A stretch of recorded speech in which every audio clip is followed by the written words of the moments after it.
Do you want a one-person army made up of fungal warriors and zombies and everything nasty and horrible? Then let me show you how to do it with the amazing Spore Warrior build. Let's get to it. Okay, let's start our fungal slash spore warrior, and it is such a simple build. We're going to start with fighter, because there's sort of two routes you can do this build. I'm going to go more of a pure spell casting version, but this route will allow you the adaptability of being able to do a more melee frontline character as well. So to begin, fighter at level 1, and we're going to take defense, getting a +1 to armor class while wearing armor. For stats, I would leave it something like this. I would have a 10 in strength, a 14 in dexterity, as this will affect your armor class, 16 in constitution to help with your saving throw proficiencies and concentration saving throws, 10 in intelligence, 16 in wisdom, because this is what your druid spellcasting is based on, and an 8 in charisma. Your other option would be something akin to this, or maybe even this. This would be my preferred playstyle if you want to be more of a frontliner as well. I'd have a 12 in strength, bump your constitution down to 15. Reason being is we are going to take a feat that will give us a +1 to our constitution anyway, so it's going to balance itself out either way. We can either take it from being a balanced number to an unbalanced, or unbalanced to a balanced, and in my opinion it makes more sense to take it from unbalanced to balanced. For your proficiencies, take whichever you like. And at level 2, we are going to stick with fighter for action surge. And this is where we leave the fighter. We have second wind and we have action surge. Really the only two things you need from any multi-class fighter dip if you're just dipping into it. And from here on out, we take druid all the way to the end. So first things first, for our spells, we are sticking with poison spray. So project the path of noxious gas. Really, really good cantrip. We're also going to take shillelagh. Your staff or club becomes magical. It deals 4 to 11 bludgeoning damage and uses your spell casting ability for attack rolls, which means instead of using strength, it will use our wisdom. Phenomenal. For your spells at this level, I would take Thunderwave, because once again, I say this every video, one of the best spells in the game. I'll take Cure Wounds and Healing Word, just so you've got some versatility. And I'll take Entangle to dip into that druid, like sporish, fungal, just flavour of the build. So this will allow you to vine a surface, and any creatures will become slow and possibly entangle them so they cannot move. Really, really good spell. Okay, Druid level 2, this is where we have access to our subclass. And of course we're taking Circle of Spores. So this is very death, fungal, necrotic. Really, really great subclass. One of my favourite Druid ones. This gives us Bone Chill as a cantrip, which is amazing. Very underrated, because it stops a target from healing on their next turn. So if you keep casting this, they're just going to be unable to heal. Really good stuff.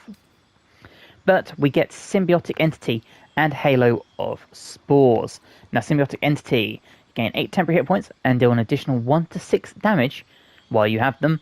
And you can cast Halo of Spores with double damage. Now, Halo of Spores is technically a reaction. However, you can do it on your main turns, so you can do an action, a bonus action, and then you can use your reaction on your turn without needing to use a reaction to do this. It'll make more sense when you see it, but essentially you can attack, bonus action, and do Halo of Spores, and it just means you won't have a reaction that turn. Really, really good stuff. And the damage increases when you have Symbiotic Entity, and it increases the more you level up through the Druid levels. For a spell at this point, I would add Long Strider, increase the creature's movement speed by 3 meters. Okay, Druid level 3, this gives us access to one more spell, and of course we are taking Spike Growth. So, you can make small spikes now appear in the ground.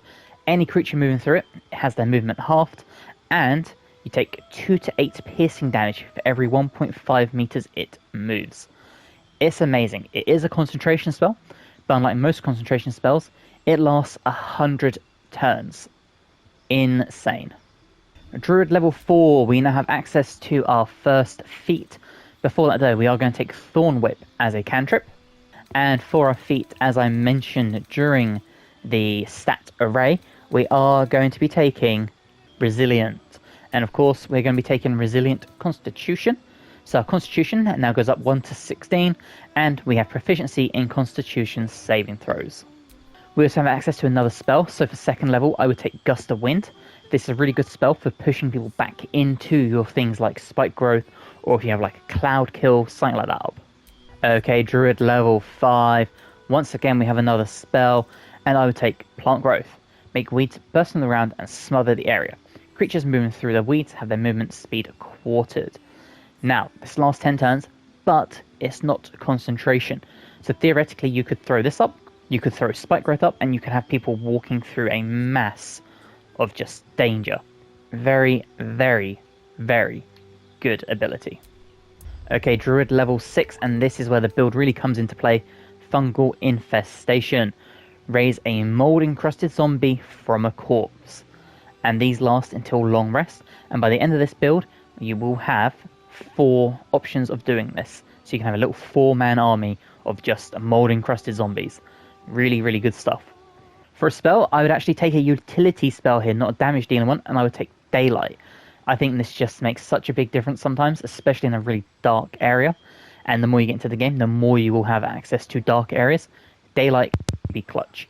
Okay, Druid level 7. This gives access to more spells. And from here, we are going to take Conjure Woodland Being. Another summon. So not only do we have our little fungal army, we now can also do a Woodland Being, who in itself can summon a Woodwode. So your team of 4 now becomes a team of 6. And throw yourself on top. That is a 7-person army. Throw in your other companions, 10 people on the battlefield. Okay, Druid level 8. Once again, we have access to another feat, and I would take the ability Score Improvement and just boost your Wisdom up. If you want to be a more frontline, you could boost your Strength up, but since we'll be using either a club or a staff, and with Shillelagh, Wisdom it is. Now, for a spell here, I would take Grasping Vine. Summon a giant vine capable of dragging creatures towards itself. It is a bonus action spell, and it's just amazing in my opinion. If you wanted more summons, you could do Minor Elemental, but if we're doing fungally and like sporish, I don't really think this fits thematically. So let's take Grasping Vine. Okay, Druid level 9. We have access to a 5th level spell now, and we're taking Insect Plague. So, locusts attack everyone within range, making the area difficult terrain, and impose disadvantage on perception checks. 4 to 40 damage as well. This is such an amazing spell. Such an amazing spell. It's really, really good. It's concentration, and you'll see how you can play a lot of things together, and you can really create a lot of choke points to really just damage people. And finally, Druid level 10. This is our last level, and we have Spreading Spores. So our symbiotic entity is active. You create a cloud of spreading spores, and you'll see this in action. We get access to one more cantrip, so let's just take Produce Flame. And for our final spell, let us take Mass Cure Wounds as a backup healer, or as a pure healer. It really depends on how you want to do the build. Okay, so that is our build all done. Now, I'm going to show you my setup for this. When it comes to items, there are only a few options I would do. There is obviously a big one, not on this build, because I don't have access to it, because I think I got rid of it by accident. Necromancy. This essentially allows you, once you kill someone with a necrotic spell, to be able to cast necrotic spells without using a spell slot. Really, really good. Now, this build in itself doesn't really rely on necrotic spells too much, so it's not really necessary. What I would do, the Torch of Revocation, because it already has necrotic damage on it, and because it is a club tech, once you use Shillelagh on it, it will use your Wisdom for attacks as opposed to your Strength. The other option, if you wanted to go with the staff, I really like the Harper Sacred Striker. Reason being is it allows you to cast Spiritual Weapon, which is just another summon on the battlefield. Really, really good stuff. For a shield, I like the Absolute's Protector, +2 to armor class. It allows you to have Shield Bash, and gives us Fire Shield Chill. Really good option. When it comes to equipment, helmet-wise, you can really take anything you want. You can take something to boost your AC, like the helmet of Baldur. You could take just a simple circlet that does like more acid damage, that sort of thing. Take whatever you think you like the look of. I don't really use helmets that much, to be honest, because I don't like equipping them, and I also don't like toggling them so you can't see them on. It just feels a bit cheaty to me. So again, take whatever you fancy. For a cloak, I really like the Deadly Devoration. When you poison a foe, heal yourself for 1d4 hit points. For boots, I really like the boots of gentle striding, so this gives the wearer movement speed and is unimpeded by difficult terrain. If you wanted another option, I think that the disintegrating Nightwalkers are amazing. You can't be entangled, ensnared, and webbed, can't slip on grease or ice, and you get Misty Step. Really good option. Either one of these is amazing. Take whichever one you prefer the look of. When it comes to gloves, I really like the Icarus gloves. When your wearer deals acid damage, and don't forget we do have an acid cantrip, you inflict noxious fumes on the targets. Now, noxious fumes, hostile creatures in a radius of 3 meters take 1 to 4 acid damage. So if you can group people together and then hit them with this, continuously hitting that damage, really good stuff. Couple this with like an insect plague and you are totally laughing. For rings, the strange conduit ring. So while concentrating on a spell, the wearer's weapon damage deals an additional 1 to 4 psychic damage. And 9 times out of 10, you will be concentrating on a spell, so this is just 3 damage. The caustic band. Your weapon attacks deal an additional 2 acid damage, just ties into the flavour of the build. And the Spellcrux amulet. Spell slot restoration. This is my setup for this build. Again, if you feel like there's other equipment that's better or more worth it, let me know in the comments below. And finally, Armor of the Sporekeeper. So the wearer gains +1 to spell save DC, and when dealing necrotic damage, you do an additional 1 necrotic damage. Not amazing, but an extra 1 damage, why not? But Spore Sacs. So while imbued with Symbiotic Entity, you can spread Bang Spores, Tismic Spores, and Haste Spores. And this is phenomenal. I'll show you how this works. This is such a great armor to have, and I'll show you why. So that being said, let's go find some combat. Okay, here we are in combat. Now, first things first, as we stated, it is time to throw up a Symbiotic Entity. So, against 40 temporary hit points and 1 to 6 necrotic damage while we have them, and Halo of Spores will do double damage. Halo of Spores is currently 1 to 8. So, Symbiotic Entity. We now have 142 HP, which is insane, and it used 1 wild shape charge. It didn't use any of our fungal infestation charges. Next up, in my opinion, is the next key part of this, and it's to summon the Woodland Being. So we'll summon that,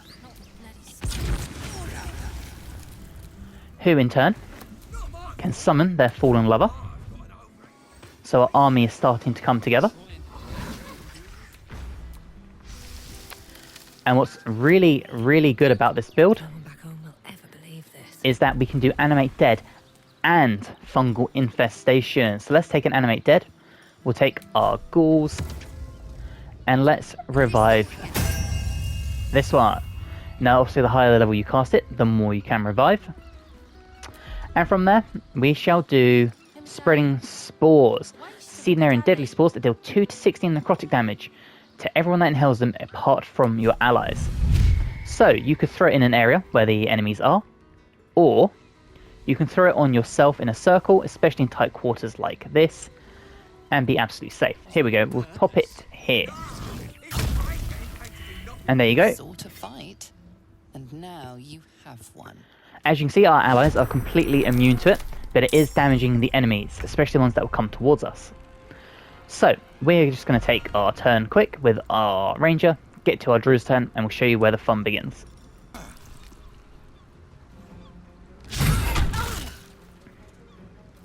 Couple of big hits as they try and get out of the spore thing, and as you can see, we've got so many characters that they're just taking loads and loads of hits. Okay, so what's really good about the Dryad is if you watch what we're about to do, we can strengthen the Shillelagh, which is amazing. The other benefit is if we come over here and smack this one, unfortunately missed, but every hit you have has the chance of entangling an enemy. As you saw, we attacked with our ghoul, and now this enemy is paralyzed. So you have one summon that can paralyze enemies, you have one summon that can entangle them. Really, you have a master of battlefield control, and you haven't even really got to do anything. Okay, it is now our druid's turn, and we are going to show off a few different options you have when in this build. So, for example, we could do a spike growth, but I think one of the best things to do here is to do a grasping vine. So let's pop our grasping vine just here. And you can see our barbarian, or their barbarian, is now entangled. So, this will do a grasping pull and start pulling things towards it. Unfortunately, it's saved. Not ideal. But with enemies entangled, you then can do other options, such as let's do a Halo Spore. This will again use a reaction. And as you saw, because we have Symbiotic Entity up, it is double damage, instantly just killed. We then can Action Surge. And we can cast more spells if we want to. So, let's just do a very simple Plant Growth, because this isn't a concentration spell, but it does reduce characters' movement. There we go. So now this whole walkway is impossible to walk through. So as you see, they did not have their chance of attacking because they are paralyzed. But because they are entangled, we actually have advantage, and therefore things like sneak attack will work here. Alright, so as mentioned before, these Starfits do have the chance to entangle. Unfortunately, it just hit it for 36 damage, which is insane. That's better than some other builds, to be honest. Okay, so now let's start doing some stuff. So, let's get our fungal infestation going. And let's raise our first servant. You can see, very fungal looking. Very, very cool. They in turn can actually do some pretty decent damage. You can see there's 6. No choice but to keep going. This still leaves us an action available. So we could do something like Spike Growth if we wanted to really dampen people. We could sort of throw it up over here, and this will affect this character. If we can find a space, there you go. So now they are stuck in this massive Spike Growth. We can also Second Wind if we want to heal ourselves. We can do Shillelagh. So now our weapon is imbued with magical power. And we'll actually hit even harder. Okay, so the enemy is dashing. As you can see, they are taking damage. Now, unfortunately, I dashed out of it, which isn't really ideal. But it could also be worse. Okay, we're going to take a simple swing, because I want to show off how well that can do as well, if we can actually reach. Let's try and jump over here. There we go. And let's see how much damage we do with a Shillelagh club. There you go, we did a huge 21. So, if this wasn't a resistant barbarian, sorry, we've done even more damage than that. Okay, so let's do the kill shot with our fungal zombie. Because it's a half orc, it came back to life. Okay, so let's show off. So, we have haste spores. Now these are bonus actions, so if we were to cast these, and we'll throw it, let's show off how this all works. Let's throw it up to here, just behind. As you can see, none of our characters are in the haste spores at the moment. But if we were, for example, just to, with laser, jump down here, we are now hasted, which means if we were to get our bow out, we have so many shots against the gentleman up here. So that is 2 hits, or sorry, 2 attacks, 3 attacks, 4 attacks. So what's really good about this, if you have a big DPS damage dealing, say, ranger or archer, or just anyone really, you can run in and out the spores. So let's come over here. And then you can run back into the spores and you'll be hasted once again. Okay, once again, let's try and kill it with our fungal warrior. And as you can see, because we murdered it with that one, we have now summoned another one. So you have 4 uses of using fungal infestation, but the more they kill, the more your army grows. Really powerful. And once again, our Shillelagh weapon does so much damage. It's phenomenal.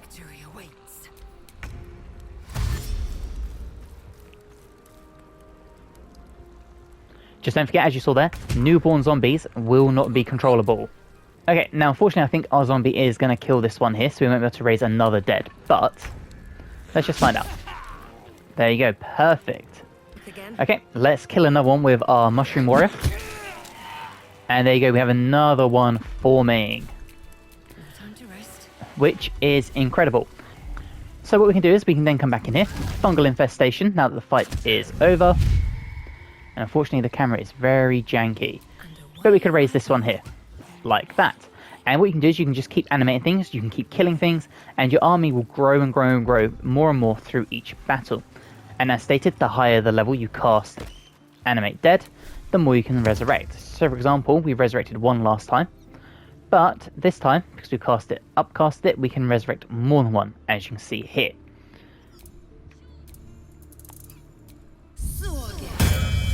There we go. Now, unfortunately, your first summons will die, but we only resurrected one anyway. But we've taken 1 to 2. And it's all, this build is all just about knowing your summons, your spell slots, that sort of thing. But it's such a great utility spell. You can throw a haste spore up, and that will last. You can throw up Tismic spores to befuddle your enemies. You can throw up plant growths so enemies take a while to walk to you, and spike growths. You can haste your summons, you can haste your companions. Really damage deal, really control the battlefield. You have summons that can entangle and summons that can paralyze. It's a pure just army of warriors that you can build and have a whole army of people that can paralyze, entangle, really slow enemies down, hit them with big moves, hit with multiple rounds.